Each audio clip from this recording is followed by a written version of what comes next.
Good evening, everybody. My name is Paul Weber. I am the new district administrator for the Dodgeville School District, and I want to welcome you to our community Zoom meeting this evening to talk about the relaunch plan for the school district starting this fall. And I would just like to thank everybody for tuning in tonight. This is an important time in our community. We have some obviously very important information to share with you, and we will moving forward. Our goal is always to keep you informed and to give you the best information, most accurate information that we can in order for you to make decisions for your children. So once again, thank you. I want to take a few moments tonight to go over some of the things that will be covered and how the meeting will run. So I'm going to share my screen here for a moment.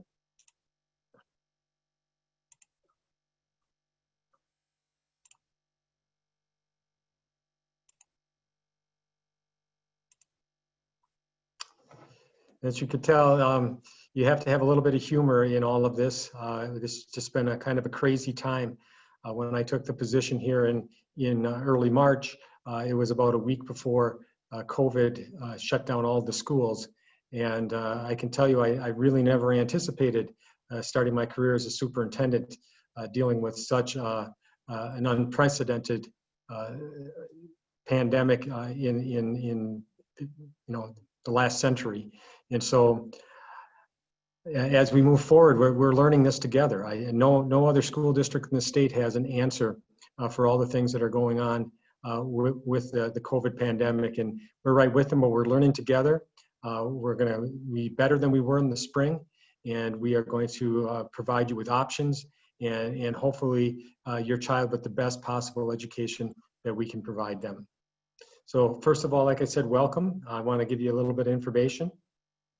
First of all, we're here to answer questions and concerns tonight. In a few minutes, we'll open up the chat and you can type questions in. Just to manage the meeting, we will have everybody on mute during this time.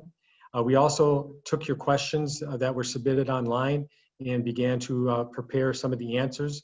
And so hopefully some of the questions and concerns that you have will be addressed this evening. If not, just a reminder that we are always available to answer your questions. Feel free to call us, email us, whatever works for you, and we'll make sure that we get back in touch with you. From the admin team tonight, some things that you can expect is that we're going to try to provide as honest answers as possible. We want to be forthright with the community. We want to make sure that you are getting the best information that you can receive and as accurate of information as you can receive. And the one thing that we've learned over the last month or two and since we started planning the relaunch and as we get closer to the startup, the information is coming in even faster and more furious that, the information we received today may be out of date tomorrow and may have totally changed. And so it's very flexible situation, but we're going to try to give you the information as accurate as we can that we know as of right now. We want to acknowledge your feelings as a community. We know that this has been a hard time on everybody. And, nobody asked for this pandemic. This is nobody's fault. So we're all working through this together, and we understand the difficult times that it's brought for many people. And we want to assume positive intent. We want to assume that you want to work with us, and we certainly want to work with you in making sure that your children receive the best possible education. From you, we want you to listen for understanding tonight, to truly listen what we have to say so that when you hear it, you can process it and understand exactly what the school district is putting forward as far as processes, policies, and the way we're going to go about the next month or so. Also, is to assume positive intent.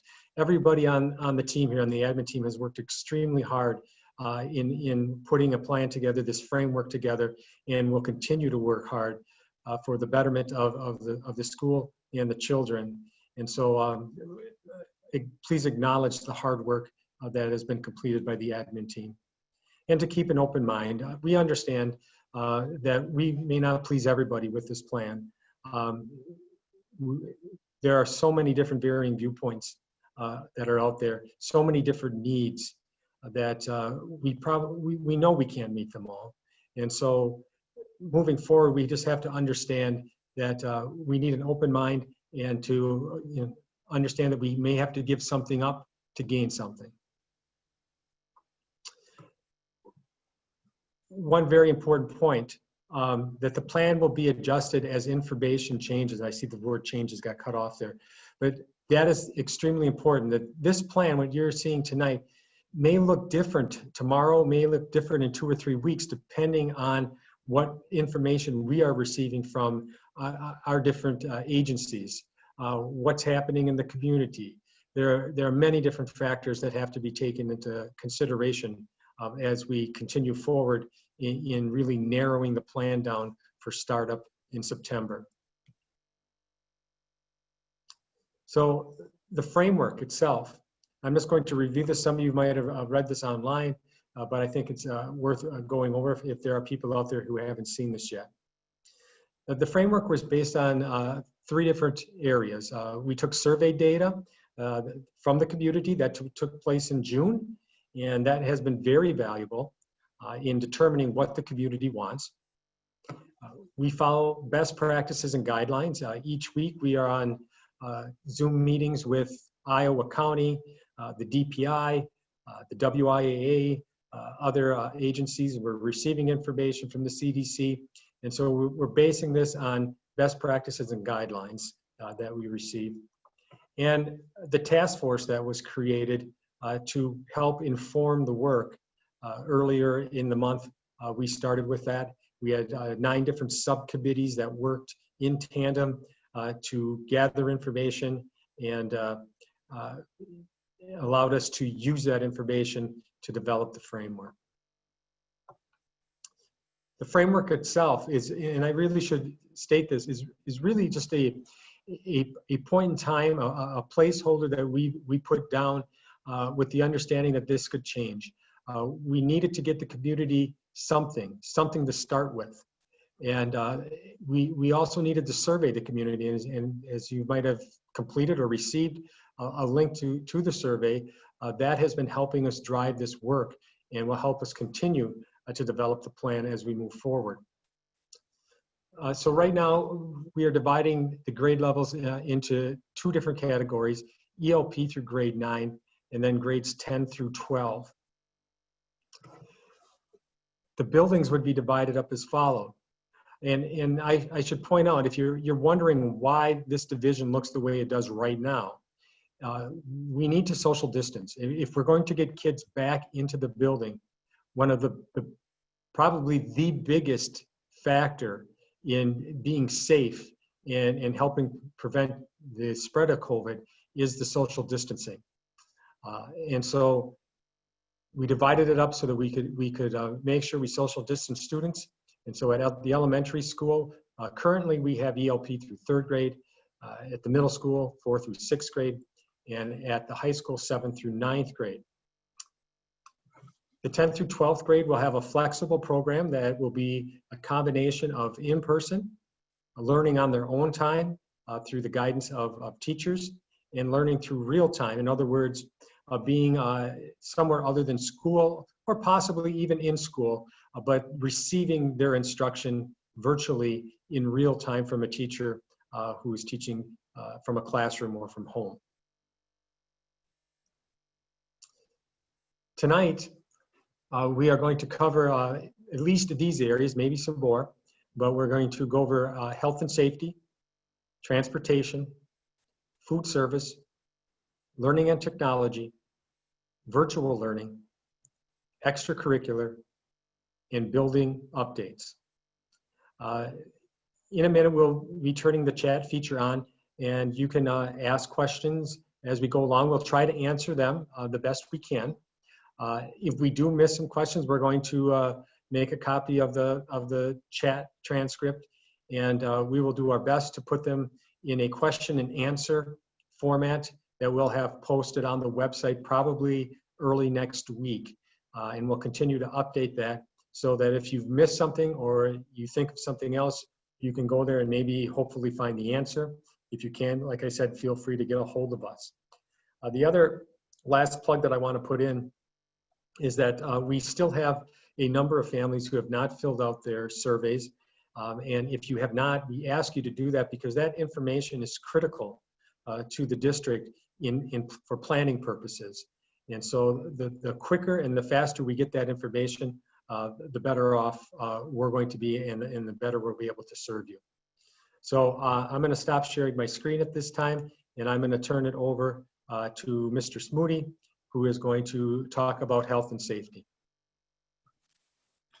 Thanks, Paul. One thing I always like to start with when it comes to the health and safety, there are no guarantees in this situation.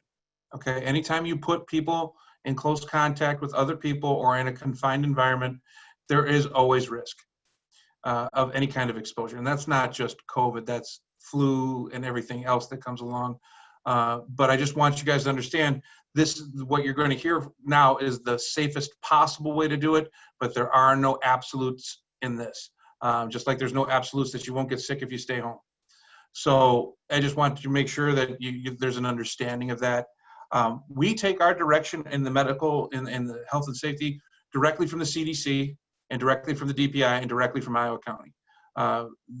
We don't, have any vested interest in any particular plan. We're trying to do this based on the facts and the science behind it, and then what those protocols would be if things do end up having where we have a student that tests positive or a staff that tests positive. So the first thing we like to talk about is obviously is the concept of social and physical distancing. That is you've heard a lot about it. I'm sure about being, with having a 6-foot barrier around individuals at any given time. That is strictly because it is not believed that that distance would mitigate the travel of the water particles or the saliva particles that come out of your mouth, and they would fall to the ground prior to being able to be touched or inhaled by anybody else. With that, we like to talk about what that looks like. 6 foot by 6 foot, 36 square feet is considered socially distant enough in regards to being safe. Things we're considering is dividing up classrooms in that manner and keeping class sizes down, that they meet that square footage requirement, as well as building travel pathways where we can limit the amount. You guys have all gone to the store and seen where they have either tape or decals on the floor. That'll be very similar to what we have going on in those patterns. We will also have protective equipment that we, masks, face shields, gloves, gowns available for both staff and students, and we'll be providing those.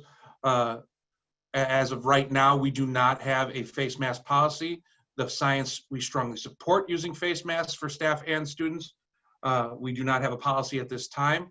If we do not have a policy that makes people wear face masks, we will strongly encourage and move forward when we can't social distance.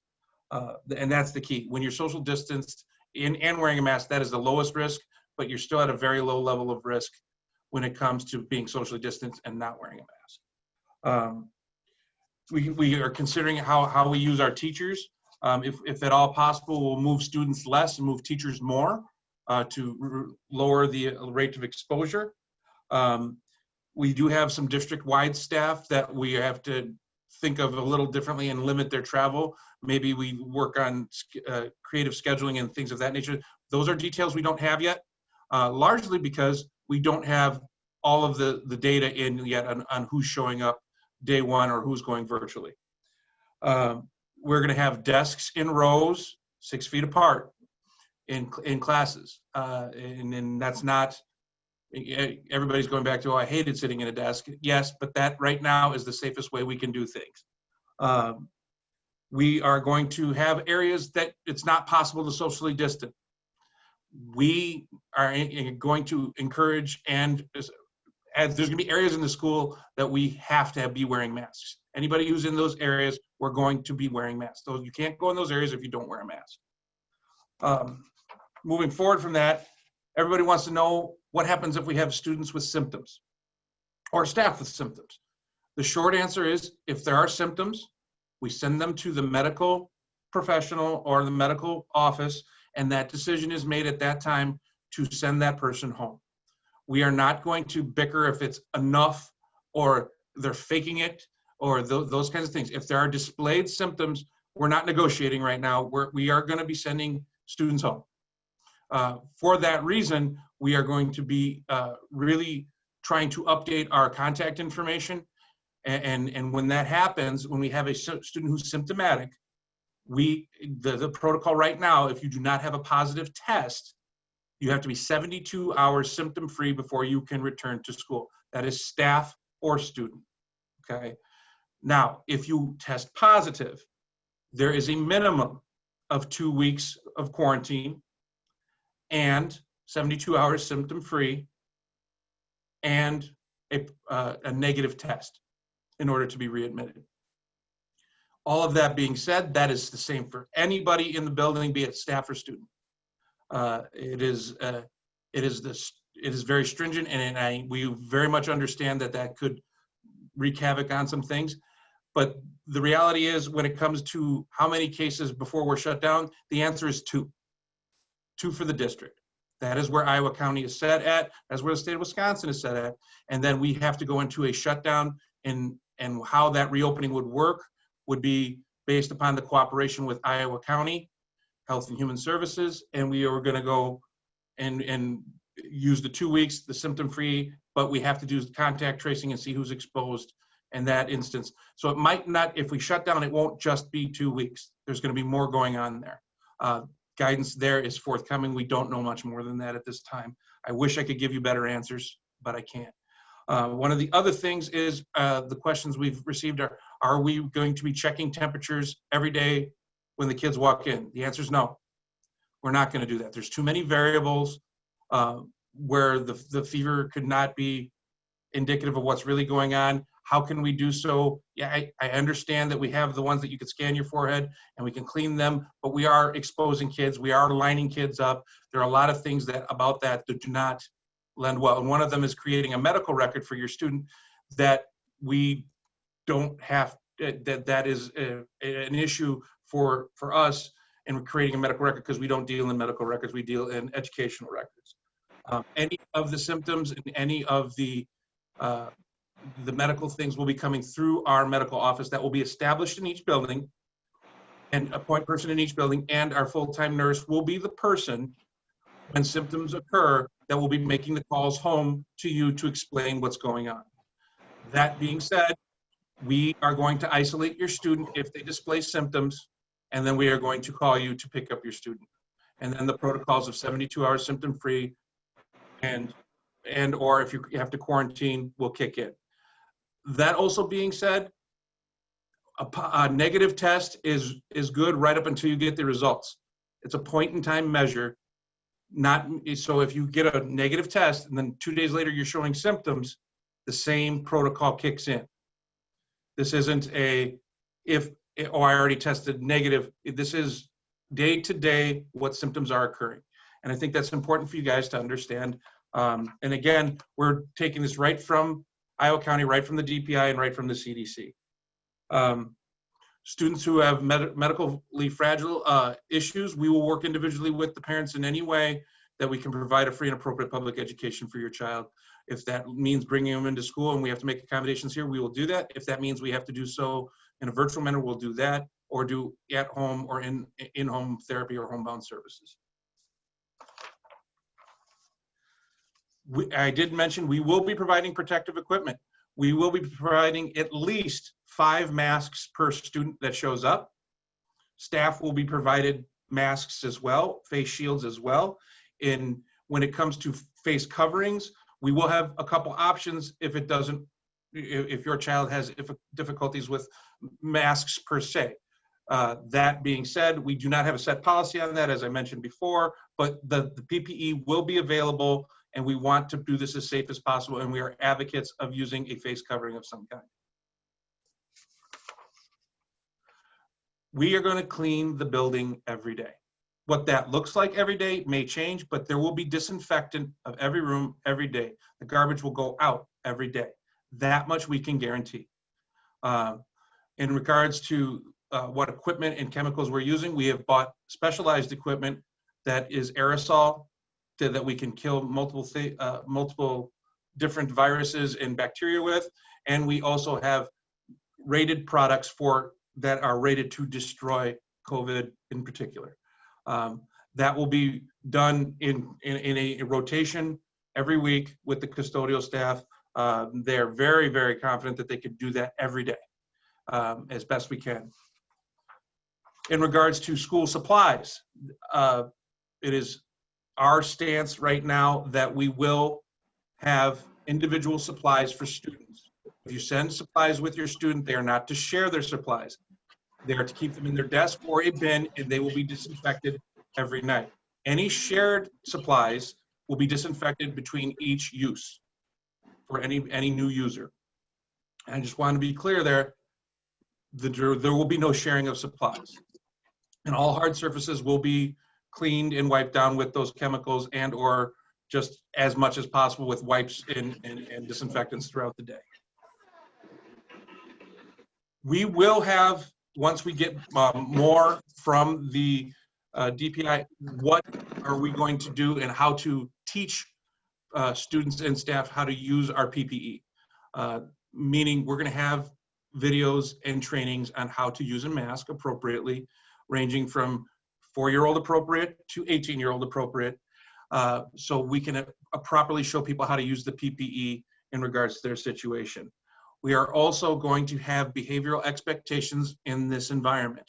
That is something that is very critical, because when we put students in an environment, typically limits get pushed, and we have to have a behavioral expectation that we will communicate with you, the community, the staff, and the student.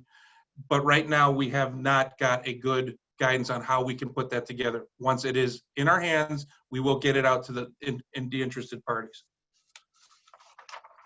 In closing, for health and safety, we're very confident we can follow these guidelines and have in-person instruction. If that changes, and let me rephrase that, when that changes, we will adapt with it. It is our intention to do everything we can as a district to do the best we can in educating your kids, because that's what we're experts in. We're relying heavily on other agencies for their information in regards to medical and the spread of this disease. But we believe as a district that we owe your students every possible chance at getting the best education we can give. And we believe we can do that with the parameters set forth right now. Thank you, Mr. Smoody. At this time, we are going to go to transportation, and Mrs. Baxter will be covering that. Thank you, Mr. Weber. Hey, thanks for joining us, everybody, tonight. The questions that you sent were pretty much some general things. I want to share with you first. I want to do a shout out to my transportation committee. They've been working with me every week. Representatives on there come from Lamers Bus Company, from St. Joe's, from every building in our district, and as well as some administrative staff and anybody else who wants to join us. Our secretarial staff is working really hard too, so I just wanted to shout out to them. The information that you're going to hear me share comes from also the CDC, Department of Transportation, School Nurse Association. We are keeping up with all of that, and on a daily basis it's coming in and it's new and it's different. But the yellow buses, the question is, will we have busing? The yellow buses are going out. What that will look like is that we will bus all our rural kids. That's at 2 miles outside of the city or outside of the school range. So all those rural kids, all you country folks, you absolutely will be able to be jumping on buses. That was a big one. Everybody wants to know what that looks like. We will be using social distancing on the bus, because that's what we have heard from health and safety that will need to happen. So you can imagine that that's going to limit the amount of kids that we can put on a bus at any one time. The good news is that children who are in the same household can sit closer than 6 feet. So that will help us a little bit. We will put routes together after we get all the information about who's joining us in person. We will put those rural routes together. So that's what it's going to look like for the students who live outside of the city limits. The other question that was asked, oh, let me back up. Social distancing, physical distancing without 6 feet. We will also follow the mask policy once that gets put into place on the buses, because the buses are an extension of the school day. So if we adopt a policy on masks, we will be using that same policy on the buses. The other question, big question that came from lots of you was, what will in-town busing look like? We have worked with Lamers and we have every goal to have all the same kind of busing we had last year. So AM, PM, midday, in-town pay to ride. So we are working on what that will look like as far as routes and timing and pickups and drop-offs. And some of you asked questions about that. And as soon as we get all the names of the children who are going to come in person, then we will send that to Lamers. They will stick it into their little GPS system, and it will tell them what those routes will look like, the most effective and efficient routes that we can come up with. So that's kind of what that's going to look like. There was a question, and I'm sorry I can't answer this. I'm going to have to direct you to Lamers. There was a question about, will we receive a partial refund or some kind of credit towards busing if I was an in-town pay to ride in the previous semester? You'll have to take that up with Lamers. In-town busing is pay to ride, and that goes directly through Lamers. Our 4K kids who live in town will get bused automatically. That's how 4K works. So that's what I know right now about transportation. Again, just like health and safety, things change, but we are feeling very confident about where we're at right now. The buses will be disinfected. Kids will be will have the ability to disinfect their hands when they get on the bus. So that's where I'm at. If you have any questions, give me a ring. Thank you, Mrs. Baxter. You're welcome. Next area that we're going to be covering is food service, and Mr. Bonsek will be talking about that. Thank you, Mr. Weber. In the food service area, we've been working with Chris Linder, who is our food service director, and Brian Brum as well. The recommendation for schools is to avoid using communal space if possible. But this is something that each building is going to have to come up with a plan that works for them. Each one has unique sizes that they have for space available, with the elementary school being the smallest and the middle school being about 1,000 square feet larger and the high school being about 1,000 square feet larger than that. So each building needs to come up with plans that they're going to be specific to that level. When using those spaces though, social distancing does need to be followed. We have purchased signage that we can put down on the floor, similar to those that you've seen in restaurants and other areas in, across the state, where students can stand and follow the procedures in order to be served food. And that is a key piece here. Students will no longer be able to self-select the food that is being offered. The kitchen staff, which following their sanitization procedures, will have to hand out kitchen utensils and then provide that to the families. If trays are going to be used, it's recommended that they are disposable. And just like Mr. Schmoody has said already, that we have to follow the health and safety guidelines in all of these spaces. And so that's the key things that we need to use. If a space is used, we need to make sure that it is cleaned up after each use, and so that we can destroy any bacteria or virus particles that might have remained. No food should be shared between students, and meals, when able, should be pre-packaged. And snacks are recommended that they are served just like the food that would be served in the lunch lines. So if you have any questions, feel free to email me here at the high school.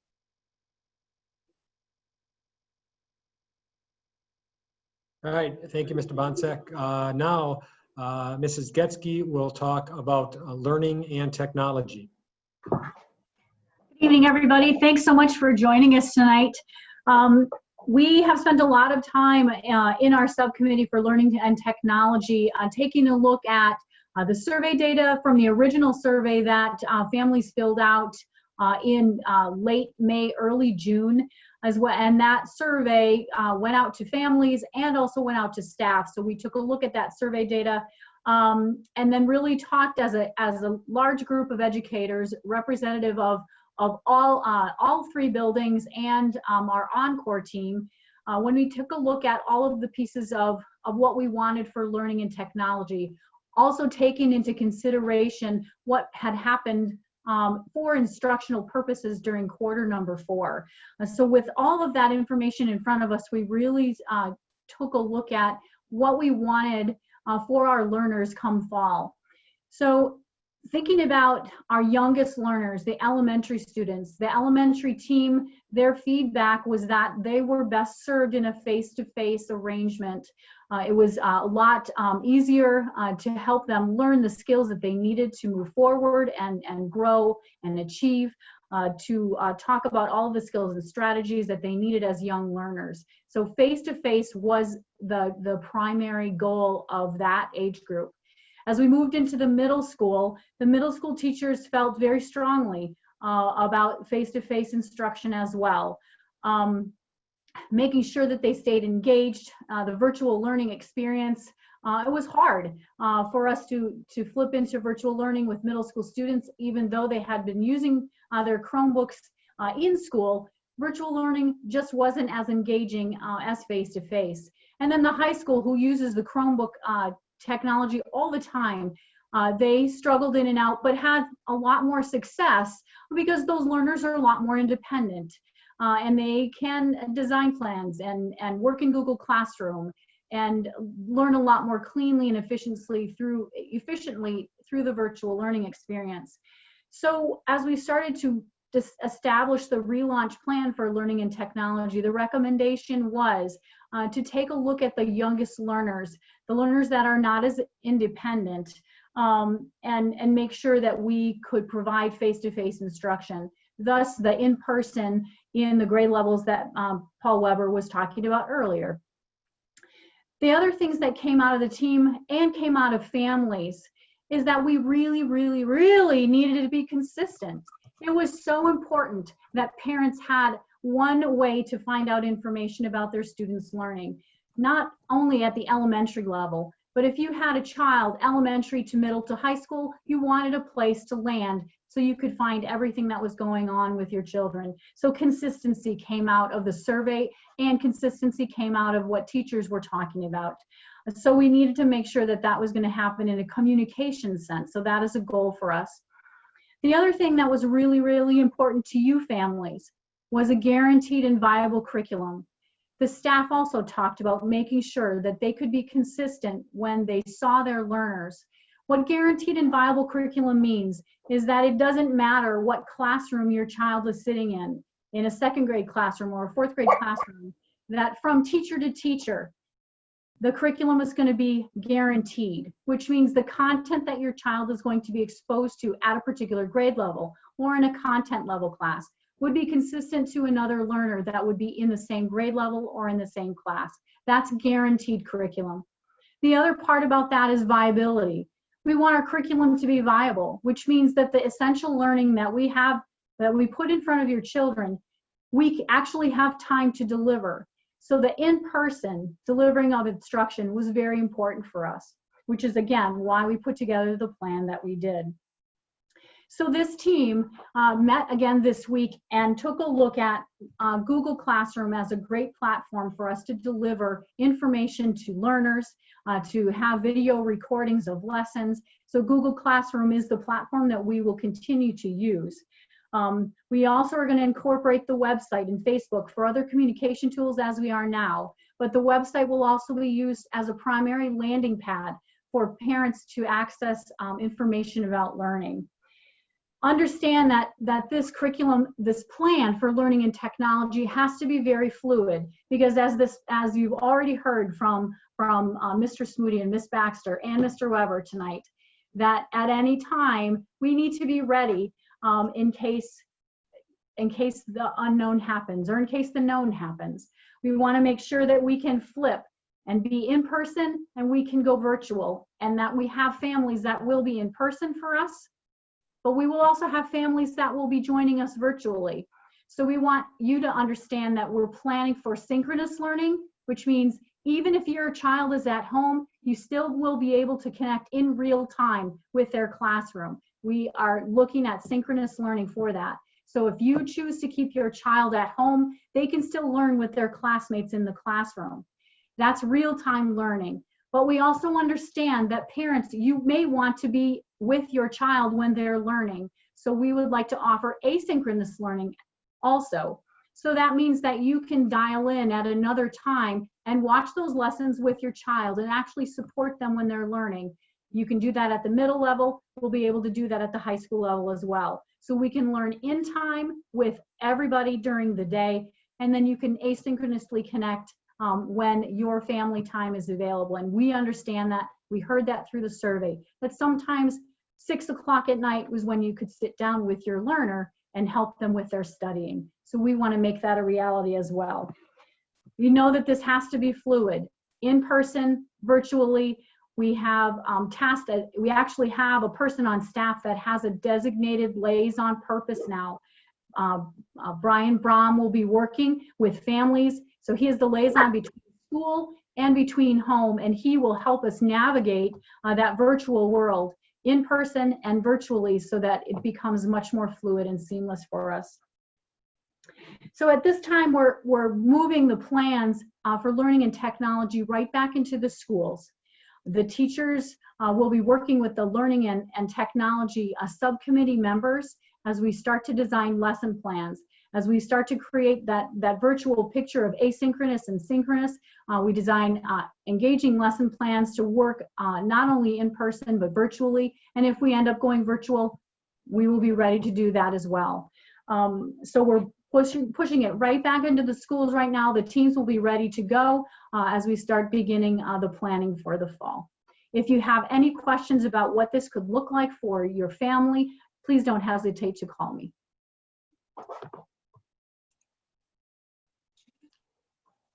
All right, thank you, Mrs. Getsky.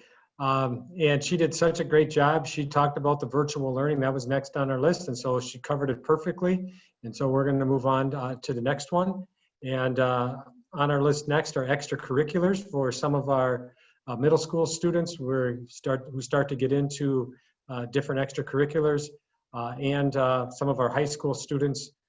We'll turn it over to Mr. Martin, who will talk a little bit about what's going on in that world. Thank you, Mr. Weber. Good evening, everybody.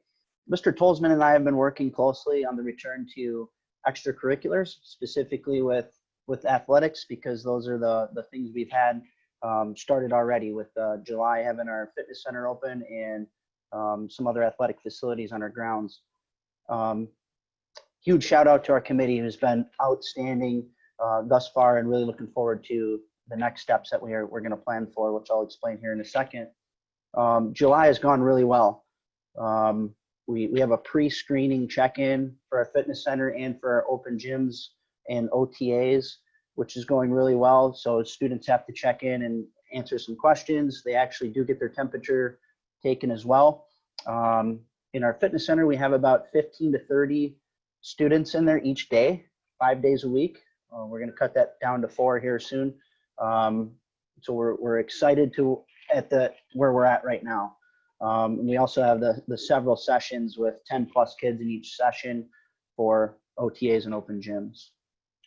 July's committee work started working on the fall sports and returning, beginning with work that we wanted to see what it could look like. We've been at a point where we didn't really know the direction of fall sports coming until this morning. So we're kind of excited to take the next step and really hammer out the details, what spectator guidelines, which we've started, but now we can really get to the details. Coaching guidelines, non-school events when we have different groups using our facilities, school event guidelines, how many people can be in our facilities and moving, how they move throughout. So we're excited to really get to these details now that we kind of have some direction from what the sports could look like. So those of you who didn't know, the WIA Board of Control met today, which kind of gave us some details of what the return to fall sports could look like, and decisions were made. So cross country will be the first sport that we can start up, and that's on the regular start time of August 17th. And then the higher risk sports, which are termed to be football, boys soccer, and volleyball, will not start until September 7th. So now that we have this information, we can really get the details of such, and it's really going to kick off tomorrow morning with our conference meeting and into Monday with some other conference meetings, looking at schedules and what invites could look like, of how many teams and those other specific details. So we're excited to move forward. If you have any questions, please don't hesitate to give me or Scott Tolsman an email or a phone call. Thank you. All right, thank you, Mr. Martin. To finish up tonight, we are going to just go through each building briefly, just to give a basic update of any information that the principals would like to give regarding where their schools are at. Our goal now, just so you're aware, is to really start narrowing down the processes and the policies so that by the second week of August, we are putting together basically a separate COVID handbook that can be used by the students and staff that will give them direction and policies regarding what's expected at school and how to handle it if it would arise that somebody gets ill. And so we'll have all of that in a handbook that'll be sort of a one-stop shop for the parents, the students, and the staff. And so at this time, I will turn it over to, we'll start with Mr. Marty at the elementary school. Thank you, Mr. Weber. Good evening, everybody. So at the elementary school, we have been working on getting our facilities essentially moved around and prepped for the return of students, accounting for some of the guidelines that have already kind of been talked about, restructuring of our health office here at the elementary school, and putting in place some plexiglass barriers. Past that, we're waiting on, and I'll throw one more plug out there for families to fill out the survey that we had issued last week in terms of in-person versus virtual.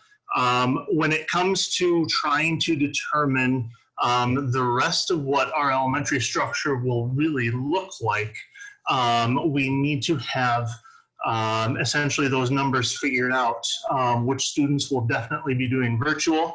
And then when we know those students, we'll know exactly how many students, of course, will be returning in person. And that will allow us to then figure out, based upon the rooms that we have in the building, the staff that we have in the building, and the social distancing guidelines, square footage requirements, et cetera, precisely how to space everybody out in those in our facility. And then that will also allow us to work through scheduling in cooperation with Mrs. Baxter and also Mr. Bonsack, taking into consideration any staffing that we might need to rearrange or share between the buildings. And then we'll be able to figure out all the other pieces. And I know I've seen questions asked about, will there be recess, or what will recess look like? Some of those details we're still trying to figure out, and precisely what those things are going to look like. And again, it's highly dependent on those numbers, how many sections we have of each grade level, et cetera. Whether the cafeteria might be able to be used or might not be able to be used. So when everybody has said that we're starting to bring things down to the building level, we're now taking all of those guidelines and all that research that those task forces have gone through, and trying to figure out what does that really look like at each one of the buildings. So that's pretty much where we're at this point. And of course, we will continue to share out as much as we can as we get all of these pieces nailed down. But first and foremost, please get those surveys filled out, and we'll be able to move forward in a much faster manner and get you some more information.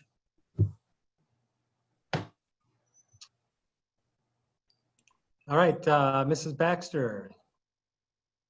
Thank you. Here at the middle school, just like every summer, the custodial staff is super busy cleaning floors and doing all of that. We have officially moved the 5th grade, which was a decision made before the end of the school year, to come to the middle school for next year. So those tables and chairs and desks and things have been moved up here for 5th grade. So we welcome them to the middle school. We also have had the plexiglass put into the office at this point. We have, I've been working in a classroom and figuring out where 6 foot by 6 foot by 6 foot works and what those classrooms can look like. So that has been happening. We have, and I will be looking a little bit more about what will that cafeteria be able to look like? How many kids can we get in there if we are able to use that? So we're working on all of those things. I'm going to give a big shout out to my office staff who work with me 8 hours plus a day to make sure that we're also getting the other stuff ready that schools always need to get started. So we're working on our evacuation plans. We're working on all our new, you know what I mean? All those things that you normally do for a school. Gosh, I think that's really about it. We know that if 4, 5, and 6 are in this building, we know what those rooms are going to be and where they're going to be. That has been decided. And we will start, I will set up a meeting with my staff next week because, as Mr. Marty said, we are now dropping some of this stuff down to the building level to chat about and what that exactly will look like. And as soon as those stickers all come in, we'll be putting those down and all over too. Again, if you have any questions about students that might be here at the middle school, give me a call. All right, thank you, Mrs. Baxter. Yep. And we'll finish the night up with Mr. Bonsack. Thank you again, guys, for listening in here tonight. This has been a pretty amazing process, watching all of our teams come together and try to figure out a model that really fits the Dodgeville students. And I know there's a lot of concerns right now about those 10th through 12th graders and how are all these things going to mix together. And we've been having meetings with the staff, and I can say there is some excitement going because we see the positive opportunities that we can create with the students. We're going to find ways to get the students back into the school. As you probably got an email from us earlier tonight, if you have a student in the high school, we need the results from that survey. We need to find out who's going to be planning to come to school. And we understand it's a right now snapshot, but we need to have that right now snapshot. A week from now, it could change, but we need you to complete that survey. We are going to maximize the amount of time that we can get with those 10th through 12th graders in our building. Especially after the construction is built, we're going to have 3 brand new large spaces that we can utilize, which is just going to make our story that much better.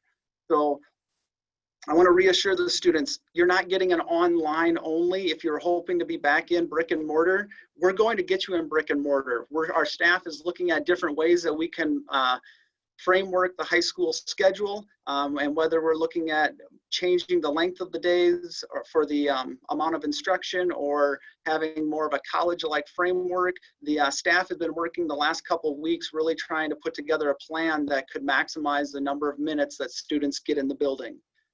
Every Wednesday, there's been listening sessions for the students to connect with me so that I can gain some feedback from them. Mr. Weber, I thank you again because you started that model here earlier in a couple of weeks ago. And so we're going to keep reconnecting with students. We're going to take the information you give us from that survey and then apply it to make this a positive, memorable 10th, 11th, 12th grade. Freshmen, we're excited to get them in our building full time. And then as the year goes on here, we're going to have some new spaces that will allow us to maximize the amount of learning that goes on inside the building if they want it. I also feel very confident in our staff being able to provide online education.